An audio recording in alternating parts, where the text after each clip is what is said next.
morning everyone. So I hope you have studied in life class about the topic linear momentum. So I have taught this topic linear momentum because linear momentum जो है that is related with second law of motion, because the next topic जो आपको start करना है वो है second law of motion. ठीक है, तो इससे पहले जो है हम स्टडी कर चुके हैं first law of motion. First law of motion के बाद में हमारा टॉपिक था लीनियर मोमेंटम. लीनियर मोमेंटम से रिलेटेड हमने जो 3 ग्राफ्स हैं, जो रिलेशंस हैं पी वी, लीनियर मोमेंटम और वेलोसिटी का रिलेशन, लीनियर मोमेंटम और मास का रिलेशन, और इसी तरह से हमारा थर्ड जो था मास और वेलोसिटी का रिलेशन. ये हमने 3 रिलेशंस और ग्राफ्स स्टडी किए थे. अब उसके बाद हमें स्टडी करना है जो हमारा नेक्स्ट टॉपिक है, और वो हमारा नेक्स्ट टॉपिक क्या है, that is Newton's second law of motion. Okay, Newton's second law of motion.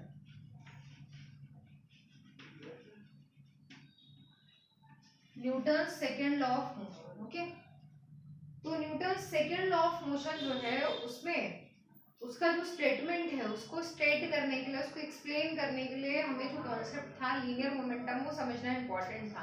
तो इसीलिए हमने लीनियर मोमेंटम को स्टडी करने के बाद जहाँ से हमें स्टार्ट करना है, तो आई होप कि जो आप सेकेंड लॉ ऑफ मोशन है वो आप जितने भी लॉज ऑफ मोशन है वो आप स्टडी कर चुके हैं 9th क्लास में.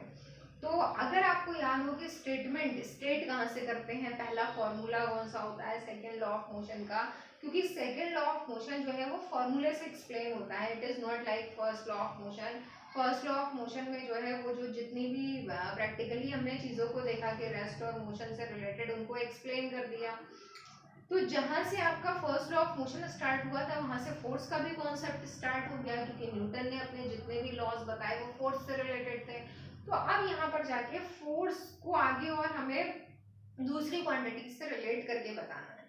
तो यहाँ पर फोर्स का रिलेशन बताया लीनियर मोमेंटम के साथ में. तो इसका एक कंप्लीट डेरिवेशन है, 2 इसके जो है वो फॉर्मूले हैं. तो पहला जो फॉर्मूला है उसी से स्टेटमेंट लिखा जाता है. जो सेकेंड वाला फॉर्मूला है वो फोर्स को एक्सप्लेन करता है. तो सबसे पहले जो आपका सेकेंड लॉ ऑफ मोशन है उसका जो प्रॉपर रिलेशन है वो रिलेशन ये होता है. सबसे पहले स्टार्टिंग जो होती है सेकेंड लॉ ऑफ मोशन की, that is from this relation. Okay, तो सेकेंड लॉ ऑफ मोशन जो है आपका वो क्या बताता है, तो किसी भी चीज के स्टेटमेंट, किसी भी जो लॉ होता है ना उसका स्टेटमेंट याद रखने का तरीका ही होता है कि हमेशा वो सारे फॉर्मूलों से रिलेटेड होते हैं.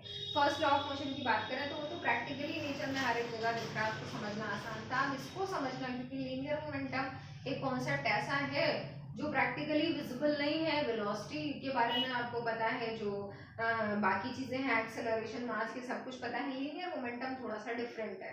स्टेट कैसे करेंगे, तो स्टेट करने के लिए मैंने यहाँ पर ये लॉ लिखा है, फॉर्मूला लिखा है. तो ये याद रखिएगा कि अगर आपने लैंग्वेज को सेट करना सीख लिया लॉज ऑफ मोशन चैप्टर में, तो बहुत आसान है आपके लिए किसी भी टाइप की डेफिनेशन को बताना, किसी भी कॉन्सेप्ट को समझाना, किसी भी लॉ को स्टेट करना बहुत आसान है. अब बहुत अच्छी तरह से यहाँ पर ध्यान दीजिए कि हम इसको स्टेट कैसे करेंगे. जो भी लिखा है बस सिंपली हमें उसको पढ़ना है, वही स्टेटमेंट है. अगर आपको उसको अच्छी तरह से रीड करना आता है that simply you can state that. Okay, जैसे लेफ्ट साइड में क्या लिखा है, फोर्स.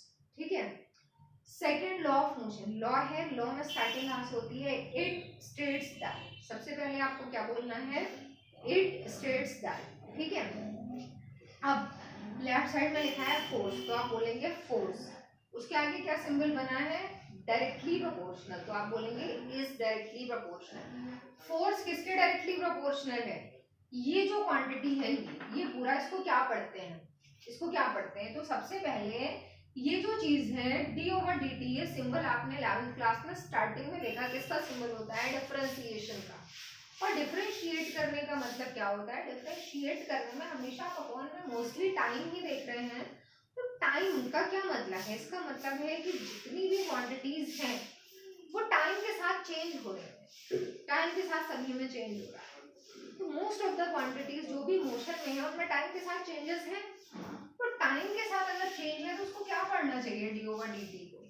तो डी ओवर डी टी का एक नेम है, इसकी जगह जब भी आप डी ओवर डी टी लिखाओ उसको कह सकते हैं rate of change, rate of change. जैसे आपने वहाँ जो आपका एक्सेलरेशन की डेफिनेशन थी वहाँ भी तो आप rate of change of velocity बोल रहे थे, क्यों? 9th क्लास में तो ये डी वाला फॉर्मूला नहीं था, वहाँ तो simply v minus you upon T लिखा था। तो v minus you upon T का मतलब क्या था? वहाँ v minus you upon T मतलब ये फाइनल वेलोसिटी, ये इनिशियल, तो ये कुल मिलाकर कहलाएगा चेंज इन वेलोसिटी। ये लिखा टी। तो 9th क्लास में इतना जो है वो डीपली कॉन्सेप्ट में हम नहीं जा रहे थे, इसलिए हमने सिंपली टी लिख दिया था, लेकिन टी प्रॉपर्ली एक्सप्लेन नहीं कर रहा है। टी टाइम है और आप बोल रहे हैं चेंज इन टाइम। जब वेलोसिटी चेंज होगी तो ऑब्वियसली टाइम भी तो चेंज होगा। तो मान लीजिए टाइम इनिशियली 0 था, बाद में टाइम टी हो जाता है, तो लिखने का सही तरीका तो ये होना चाहिए टी माइनस 0। या फिर मान लीजिए इनिशियली टाइम t1 था, बाद में टाइम t2 हो जा रहा है, तो क्या तरीका होगा? t2 minus t1। तो इसका मतलब क्या हुआ? Change in velocity when time also changes. तो इसको पढ़ेंगे rate of change of velocity, वो क्या कहलाएगा? एक्सेलरेशन। बिल्कुल यही चीज यहाँ की है, जहां भी डी और डी टी लिखा है इसका मतलब वो क्या है? Rate of change. मतलब जो भी चीज है वो टाइम के साथ में क्या हो रही है? चेंज। अब यहाँ क्या चीज टाइम के साथ चेंज हो रही है? क्या है ये? पी इसका सिंबल है, तो P सिंबल है यहाँ पर लीनियर मोमेंटम का। तो कुल मिलाकर इसको क्या पढ़ेंगे? रेट ऑफ चेंज ऑफ किसका चेंज? लीनियर मोमेंटम का। Rate of change of linear momentum. तो मैं अभी आपको क्या कर रही हूँ? मैं पढ़ने का तरीका बता रही हूँ, क्योंकि सबसे इंपॉर्टेंट होता है लिखना। जब एग्जाम में आप लिखते हैं तो भूल जाते हैं कि हाउ टू राइट, कहाँ से स्टार्ट था याद करते हैं, फिर रटते हैं। तो रटने वाले कॉन्सेप्ट से बचने के लिए कि हम ऐसा कुछ करें कि फॉर्मूले से ही डेफिनेशन अपने आप बन जाए। ऐसा ना हो कि फॉर्मूला अलग याद कर रहे हैं, डेफिनेशन अलग कर रहे हैं। तो उसके लिए सबसे अच्छा तरीका है कि ये जो है इसको हमें जो भी लिखा है, बस जो भी फॉर्मूले में लिखा है वही हमें थ्योरी में लिख देना। तो कहाँ से स्टार्ट किया? एक बार फिर से रिकॉल कर लेते हैं। कहाँ से स्टार्ट किया? हमने स्टार्ट किया, it states that force is directly proportional to rate of change of linear momentum. बिल्कुल जो लिख रखा है वही हमने वर्ड्स में बता दिया। ये तरीका था याद रखने का, या एग्जाम में लिखने का, या नोट्स बनाते वक्त लिखने का। तो force is directly proportional to rate of change of linear momentum. ये क्या होता है? ये होता है सेकेंड लॉ ऑफ मोशन। ठीक है, अब आगे की बात करते हैं कि second law of motion actually क्या है, फोर्स का लीनियर मोमेंटम के साथ में क्या रिलेशन है। इन चीजों को थोड़ा सा डिस्कस कर लें तो कॉन्सेप्ट भी क्लियर हो जाएगा। वैसे तो कॉन्सेप्ट यहाँ से क्लियर है ही, क्योंकि इसका मतलब क्या हुआ? इसका मतलब हुआ कि फोर्स किसके डायरेक्टली प्रोपोर्शनल है? लीनियर मोमेंटम में चेंज के। मतलब लीनियर मोमेंटम में जब चेंज होगा तो क्या होगा? बॉडी पर फोर्स लगा होगा। ये कुल मिलाकर यही तो बता रहा है ये वाला लॉ, कि अगर लीनियर मोमेंटम में चेंज होता है इसका मतलब फोर्स लगा हुआ है बॉडी पर। तो क्या ये बात सही है? तो हम देखते हैं लीनियर मोमेंटम क्या होगा। फिर से लीनियर मोमेंटम में आके कंफ्यूज हो जाते हैं, क्योंकि लीनियर मोमेंटम का कोई ऐसा प्रैक्टिकल एग्जांपल नहीं देखा। वो तो मास और वेलोसिटी से रिलेटेड है, तो बेटर है कि मास वेलोसिटी वाला कॉन्सेप्ट ही देखें। लीनियर मोमेंटम चेंज होगा, ठीक है, तो लीनियर मोमेंटम चेंज होगा यानी कि ये चेंज होगा, और ये चेंज होगा, मास तो चेंज हो नहीं सकता, तो क्या चेंज होगा? वेलोसिटी। तो सिंपली हम ये भी तो बोल सकते हैं कि बॉडी की अगर वेलोसिटी चेंज हो रही है, बॉडी की वेलोसिटी में अगर चेंज हो रहा है, तो it means force is acting on the body. क्या ये बात सही है? So we are going towards the first one. जो चीज नहीं पढ़ रहे हैं उसका पता लगाने के लिए हम उसी की तरफ तो जाएंगे जो हमने पहले से पढ़ रखा है। हमने पहले इससे क्या पढ़ा था? First law. फर्स्ट लॉ ये बता रहा था कि अगर फोर्स लगाएं तो क्या क्या चेंजेस हो सकते हैं। तो बॉडी की वेलोसिटी, वो इफेक्ट्स ऑफ फोर्स देखा था ना, फोर्स के क्या क्या इफेक्ट है, क्या क्या चेंजेस कर सकता है। उसमें आपने पढ़ा था कि force can change the velocity of the body, और यहाँ ये हो रहा है कि वेलोसिटी बदल रही है, तो क्या लगा है? फोर्स। तो ये तो फिर से हमें फर्स्ट लॉ ऑफ मोशन पे ले जा रहा है। जो सेकेंड लॉ है वो कुल मिलाकर किसकी बात कर रहा है? फर्स्ट लॉ की। बस एक चीज नई आ गई, वो चीज क्या है? Linear momentum. और लीनियर मोमेंटम का मतलब the combination of mass and velocity. तो कहीं ना कहीं तीनों लॉज रिलेटेड हैं एक दूसरे से, और इसी इसी को आगे जाकर आप पढ़ेंगे कि डेरिवेशन आएगा एक, जिसमें कि लिखा होगा कि कि डेरिवेशन जो आपका जो सेकेंड लॉ ऑफ मोशन होता है ना, जो सेकेंड लॉ ऑफ मोशन है, तो सेकेंड लॉ ऑफ मोशन जो है आपका, उसकी हेल्प से आप दोनों लॉस को ड्राइव कर सकते हैं, थर्ड लॉ को भी और फर्स्ट लॉ, क्योंकि सेकेंड लॉ से मैंने आपको दिखाया कि हम फर्स्ट लॉ पे फिर से पहुंच गए, उसका मतलब we can drive first law of motion with the help of second law. तो सेकेंड लॉ ऑफ मोशन जो है वो आपका कहलाता है, सेकेंड लॉ जो है वो फंडामेंटल लॉ है, सबसे जो है उसकी हेल्प से हम दोनों लॉस को जो है वो एक्सप्लेन कर सकते हैं, दोनों लॉस को ड्राइव कर सकते हैं, ठीक है। तो यहाँ पर अब चलिए ड्राइव करके देखते हैं। अब आपने क्या किया, अब आपने कॉन्सेप्ट समझा दिया, फॉर्मूला लिख दिया, अब आपको क्या करना है, अब आपको सेकेंड लॉ ऑफ मोशन का एक छोटा सा डेरिवेशन करना है, जिसमें सेकेंड लॉ ऑफ मोशन की इस वाली फॉर्म से, क्योंकि फॉर्मूला अगर न्यूमेरिकल अगर आ जाता है तो उसमें ये डायरेक्टली प्रोपोर्शनल वाला फॉर्मूला है ना, इसमें वैल्यूज कैसे लगाएंगे, इसमें नंबर्स दे रखे होंगे, फोर्स इतना है, मोमेंटम इतना है, हो सकता है मोमेंटम की जगह मास दे रखा हो, वेलोसिटी दे रखी हो, एक्सेलरेशन दे रखा हो, कैसे सॉल्व करेंगे। तो उसके लिए एक छोटा सा डेरिवेशन है यहाँ पर, जिसमें एक अदर फॉर्मूला आएगा, उसमें आप वैल्यूज को पुट कर सकते हैं, क्योंकि डी ओवर डी टी जो है वो डिफरेंशिएशन वाला टर्म हर जगह यूज नहीं होगा, कुछ जगहों पे कांस्टेंट वैल्यूज दे रखी होंगी कि अब वेलोसिटी इतनी है, एक्सेलरेशन इतना है, और अब सॉल्व करने की फोर्स कितना होगा, मास दे रखा है, ठीक है। तो उस फॉर्मूले की तरफ आते हैं, तो आप इसी में हम सीधा सॉल्व करते जाएंगे इसके आगे विदाउट एनी हेडिंग। तो यहाँ पर हमने इसके बाद नेक्स्ट स्टेप लिखा, तो जब हम ये वाला सिंबल हटाते हैं तब हमारे पास एक कांस्टेंट आता है, तो उसको हमने लिख दिया के, कैपिटल के कांस्टेंट, और ये हो गया हमारा डीपी ओवर dt, ओके। अब हमने क्या करा, ये जो p है इसकी वैल्यू हमें पता है, p क्या है mv, वो वैल्यू हम यहाँ पुट कर देते हैं, तो d ओवर dt और p की जगह पे हमने लिखा mv, और इधर आ रहा है हमारा फोर्स, ठीक है। अब ये चीज क्या बता रही है, ये बता रहा है रेट ऑफ चेंज, मतलब इसके अंदर जो भी चीजें लिखी हैं वो चेंज हो रही हैं, लेकिन मास तो चेंज होता नहीं है, मास कांस्टेंट है, तो इसलिए मास को हम आउटसाइड लिख दें तब रिलेशन सेटिस्फाई होगा।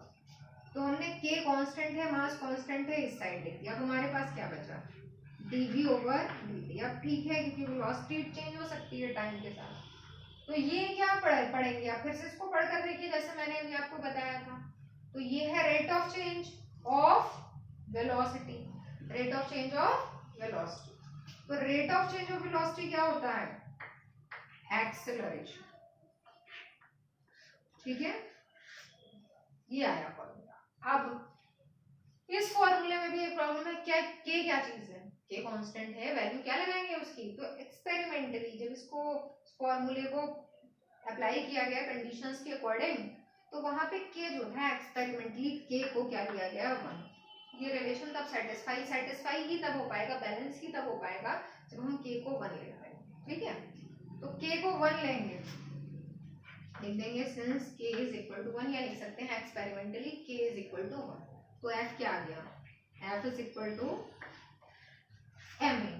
ये जो फॉर्मूला है ये बहुत इंपॉर्टेंट है, स्टार्टिंग यही से होती है, अगर सेकेंड लॉ ऑफ मोशन पूछा जाए तो ये भी लिखेंगे आप, ये बाद में आता है, सेकेंडरी है फॉर्मूला, ये भी है सेकेंड लॉ ऑफ मोशन का, लेकिन प्रायोरिटी इसको दी जाती है क्योंकि ये लीनियर मोमेंटम से रिलेटेड है, और सेकेंड लॉ ऑफ मोशन पहले लीनियर मोमेंटम की ही बात करता है, ओके। तो F is equal to M A, ये भी क्या है, this is the other form of second law of motion, या फिर this is also the definition of force. अभी जब मैंने स्टार्ट की थी क्लास, लाइव क्लास में मैंने आपको बताया था कि फोर्स जो होता है उसकी एक सिंपल सबसे इजी डेफिनेशन जो है वही यूज की जाती है, वही बताया जाता है। फोर्स क्या है, force is a kind of push और पुल, सबसे आसान डेफिनेशन यही है, लेकिन फोर्स इज अ पुश और पुल के अलावा वो तो बहुत बेसिक है, जितनी एक्टिविटीज हैं आपके आसपास उनमें पुश और पुल ही हो रहा है, उसी को फोर्स मान लिया गया है। लेकिन अगर प्रॉपरली आपको डिफाइन करना पड़े, कहीं भी फोर्स की डेफिनेशन लिखना पड़े, तो पुश और पुल वाली नहीं चलेगी, तब आपको लिखना पड़ेगी force is the product of mass and acceleration. Force क्या है, फोर्स मास और एक्सेलरेशन का प्रोडक्ट, ठीक है। Force is the product of mass and acceleration. सबसे पहले तो एक चीज क्लियर हो गई, इसके नीचे आप लिख देंगे this is the another form of Newton's second law of motion, and we can define force with the help of this relation, that force is the product of mass and acceleration. तो वैसे तो force की unit Newton होती है, इससे लिखे तो एक जगह कहीं हो सकता है आपको ये भी यूनिट लिखी हुई दिख जाए, या फिर कभी कभी ऑप्शनल में होता है कि मान लीजिए लिखा है the SI unit of force is, और चारों ऑप्शंस पे कहीं भी न्यूटन नहीं दे रखा है, तो हो सकता है ये वाला ऑप्शन हो। तो क्या होती है यूनिट, तो फोर्स की यूनिट हो सकती है किलोग्राम मीटर पर सेकेंड स्क्वायर, ये है ना एक्सेलरेशन मीटर पर सेकेंड स्क्वायर, तो ये भी ऐसा यूनिट है किसकी, फोर्स की। तो ये बहुत छोटी छोटी चीजें हैं, रीजनिंग है, ये आपको पता होना चाहिए कि फोर्स की ऐसा यूनिट ये होती है, ठीक है। तो ये जो है आपका क्या हो गया, यहाँ तक आपका जो है वो डेरिवेशन कंप्लीट हो गया। ये जो है ये बहुत इंपॉर्टेंट स्टेप है, बहुत इंपॉर्टेंट, क्योंकि इससे प्रैक्टिकली हम क्या एक्सप्लेन कर सकते हैं, वही जो हमने लीनियर मोमेंटम में किया था कि लीनियर मोमेंटम पी में जो है हमने क्या किया था, पहले मास कांस्टेंट लिया, फिर इफेक्ट देखा पी और वी में क्या चेंजेस आ रहे हैं, फिर हमने v कांस्टेंट लिया, p और m का रिलेशन देखा, फिर हमने p कांस्टेंट लिया, m और v का रिलेशन देखा। तो f is equal to m में क्या बताता है, क्या क्या एक्सप्लेन कर रहा है, तो इसमें भी ऐसे ही करते हैं। पहले हमने एक्सेलरेशन कांस्टेंट ले लिया, ठीक है, इसके नीचे लिख दीजिएगा, ये अगर आप लिखेंगे तो याद रहेगा आपको, जब भी आपको एक्सप्लेन करना होगा तो इजीली यू कैन एक्सप्लेन। अगर एक्सेलरेशन कांस्टेंट है तो force is directly proportional to mass आ रहा है, ठीक है।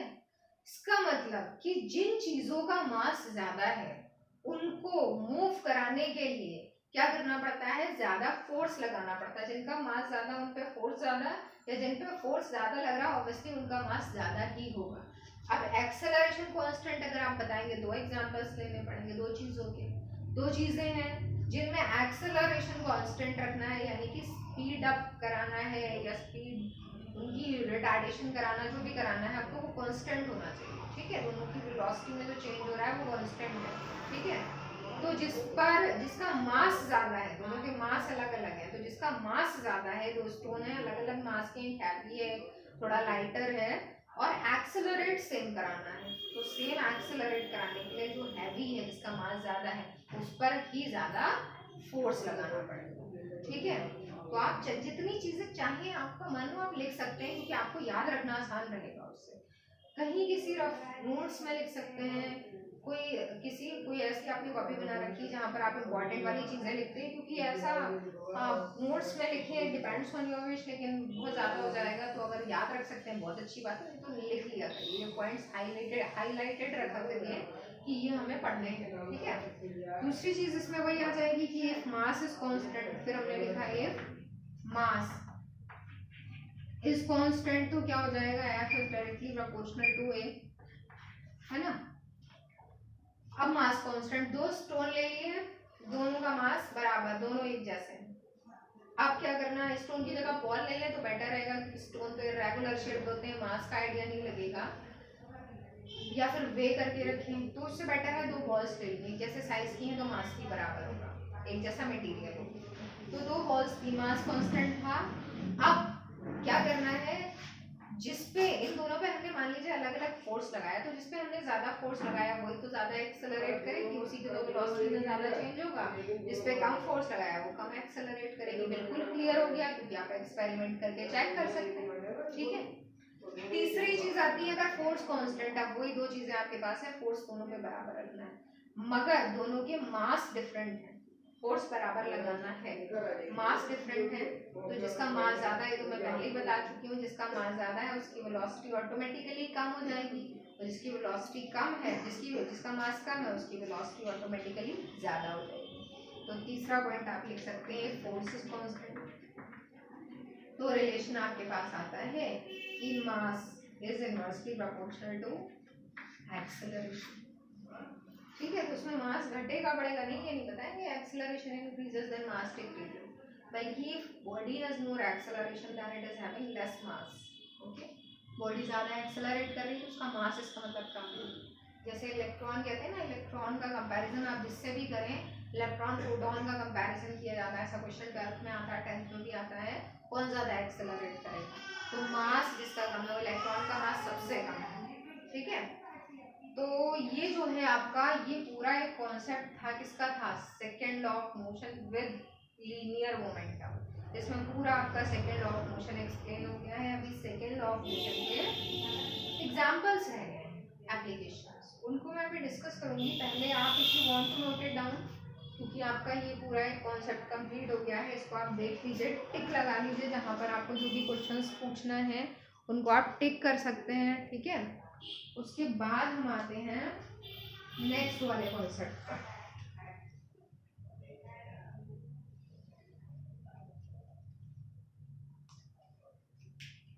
तो नेक्स्ट कॉन्सेप्ट क्या होगा हमारा, क्या नेक्स्ट कॉन्सेप्ट जो है वो एग्जांपल्स एप्लीकेशंस होगा, या फिर लॉ ऑफ मोशन क्या होना चाहिए।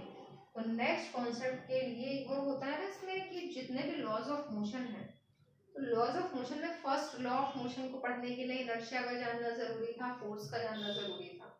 सेकेंड लॉ ऑफ मोशन को समझने के लिए लीनियर मोमेंटम समझना जरूरी था।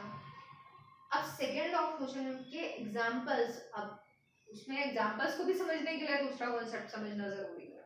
तो यहाँ पर डायरेक्ट लॉ की तरफ जाने से पहले उस लॉ में जितनी भी नई चीजें आ रही हैं उनको समझना इम्पोर्टेंट है। तो यहाँ पर एक कॉन्सेप्ट आता है इम्पल्स का, मैंने लाइव क्लास में आपको बताया भी था कि इम्पल्स जब आप समझ लेंगे तब आप सेकेंड लॉ ऑफ मोशन के एग्जांपल्स या एप्लीकेशन समझा पाएंगे। क्योंकि टॉपिक ध्यान रखिएगा, टॉपिक जो है वो आएगा आपका give the examples of second law of motion, या फिर अगर हेडिंग आ जाता है give the examples of impulse, दोनों सेम है, ठीक है, दोनों में कोई चेंज नहीं। इम्पल्स के एग्जांपल्स हो या सेकेंड लॉ ऑफ मोशन के हो, दोनों सेम है। इम्पल्स टॉपिक के examples he second law of motion के एग्जांपल्स हैं। तो हम थर्ड लॉ ऑफ मोशन की तरफ जाने से पहले, और I hope I should erase it, और एग्जांपल्स पर जाने से पहले क्या समझेंगे हम, इम्पल्स, ठीक है। ये मैं इरेज कर दे रही हूँ, और अब मुझे किस टॉपिक पर आना है, अब मुझे आना है नेक्स्ट टॉपिक पर जो है इम्पल्स, ठीक है। इसको एक बार मैं प्रॉपर्ली इरेज करूँ ताकि आपको विजिबिलिटी अच्छी हो, आपको दिखाई दे अच्छी तरह से। तो टॉपिक अभी वही चल रहा है, इसलिए मेन टॉपिक मैंने इरेज नहीं किया है, ठीक है। क्या लिखना है, इम्पल्स, IMPULS। इम्पल्स जो है वो कोई नया टॉपिक नहीं है, भी 9th में था, लेकिन अब 9th में था, पुराना था, पढ़ चुके हैं, भूल भी चुके हैं। चलिए कोई बात नहीं। इम्पल्स क्या होता है, तो जैसे लीनियर मोमेंटम बिल्कुल नई चीज थी, ऐसे इम्पल्स भी ऐसे कहीं नहीं देखा है। इम्पल्स कहाँ किस एग्जांपल में होता है, नहीं सुना है। तो इम्पल्स का सबसे पहले फॉर्मूले से स्टार्ट करते हैं, पहला फॉर्मूला फिर डेफिनेशन, वही जो हमारा सीक्वेंस है उसी पे जाएंगे जिससे हम आसानी से पढ़ते हैं। Formula, definition, SI unit, symbol, और हाँ डायमेंशनल फॉर्मूला भी लिख सकते हैं, फिर कॉन्सेप्ट क्या होता है, और फिर एप्लीकेशंस। तो सबसे पहले सिंबल, सिंबल है J, और भी कुछ कैपिटल I भी शायद हो सकता है बना हो, लेकिन आप यही बनाइएगा, ये सिंबल ठीक है। डिफरेंट है, कैपिटल I इतना यूज नहीं होता है, J ज्यादा यूज होता है, तो मैं J सिंबल यूज करती हूँ, right J is equal to F into T। ये क्या है, ये इम्पल्स का फॉर्मूला है, J is equal to F into T, ठीक है। डिफाइन करेंगे तो लिखेंगे impulse is the product of, किसका प्रोडक्ट है, तो आसानी से बता सकते हैं, प्रोडक्ट करके और डिफाइन कर देंगे, it is the product of force and time. Impulse is the product of force and time, ठीक है। एक तो डेफिनेशन ये होती है। अभी आगे एक चीज और बताऊंगी मैं, इम्पल्स का एक और फॉर्मूला भी होता है। इम्पल्स क्या सकते हैं, it is the change in linear momentum. Definition बता रही हूँ अभी इसलिए डायरेक्ट लिख दिया है, बस इसका एक डेरिवेशन है, इससे होता है। तो impulse is the change in linear momentum, change in linear momentum ही इम्पल्स ही कहलाता है, ठीक है। तो ये भी इम्पल्स है, ये भी इम्पल्स है, कोई भी डेफिनेशन आप लिख सकते हैं। अब प्रॉपर वाली, अभी तो मैं सिर्फ ये बता रही हूँ कि फॉर्मूले से कैसे बनेगी, तो एक और होती है वो कॉन्सेप्ट समझने के बाद में आएगी। तो ये दोनों क्या है, इम्पल्स के फॉर्मूले हैं, इनसे भी लिख सकते हैं डेफिनेशन, ठीक है। अब आती है इम्पल्स की यूनिट। तो यूनिट में हाँ एक क्वेश्चन आपका डायमेंशनल फॉर्मूला में शायद मैंने दिया था एग्जाम में कि कौन सी ऐसी दो क्वांटिटीज हैं जिनका डायमेंशनल फॉर्मूला सेम है, या कह सकते हैं जिनकी यूनिट सेम है। ऑप्शंस थे अलग अलग, पता नहीं कौन सा आपने टिक किया था, वैसे मोस्टली रॉन्ग ही थे, इम्पल्स किसके इक्विवेलेंट है? Linear momentum. क्या चेंज इन लीनियर मोमेंटम मतलब लीनियर मोमेंटम। तो दोनों का डायमेंशनल फॉर्मूला भी सेम होगा, दोनों की एसआई यूनिट भी सेम होगी। लीनियर मोमेंटम की क्या थी एसआई? किलोग्राम मीटर पर सेकेंड। एसआई यूनिट इसकी भी यही हो सकती है, किसके इक्विवेलेंट है? इसके। या फिर यहाँ से क्या लिख सकते हैं? न्यूटन और सेकेंड। तो न्यूटन सेकेंड भी इसी की एसआई यूनिट। डायमेंशनल फॉर्मूला लिखें तो डायमेंशनल फॉर्मूला यहाँ से क्या लिखेंगे? अब देखिए इससे क्रॉस चेक करें। फोर्स का क्या होता है? mlt माइनस 2 टाइम t, ये +1 ये -2, क्या बचेगा? mlt और -2 और +1 कितना बचा? -1। और ये किसका फॉर्मूला होता है? लीनियर मोमेंटम का। क्यों? यहाँ से चेक करिए, लीनियर मोमेंटम एम भी होता है ना, एम और वी क्या है? तो क्रॉस चेक कर लिया, दोनों सेम है। तो इससे एक चीज ये पता चली, एसआई यूनिट सेम लिख सकते हैं, डायमेंशनल फॉर्मूला सेम लिख सकते हैं, सिंबल ये होता है और डेफिनेशन इससे बना सकते हैं। ठीक है, अब इसके बाद आना है हमें कॉन्सेप्ट पर। तो कॉन्सेप्ट जो है दैट इज वेरी इंपॉर्टेंट। तो कॉन्सेप्ट के लिए, अब कॉन्सेप्ट समझिए, थोड़ा सा टाइम रह गया हमारे पास, उसमें ही कॉन्सेप्ट मैं समझा दे रही हूँ। तो अब इम्पल्स एक्चुअली क्या होता है? इम्पल्स का मतलब होता है, एक इम्पल्स का फॉर्मूला लिखा फोर्स टाइम, एक लिखा ये। अगर इन दोनों फॉर्मूलों को रिलेट कर दें तो ये नया जो है इसको नाम दे दिया गया है, इस फॉर्मूले को थ्योरम का नाम दिया गया। वो थ्योरम क्या कहलाती है? ऐसे करके लिख सकते हैं ना, दोनों ही सेम चीजों को रिप्रेजेंट कर रहे हैं।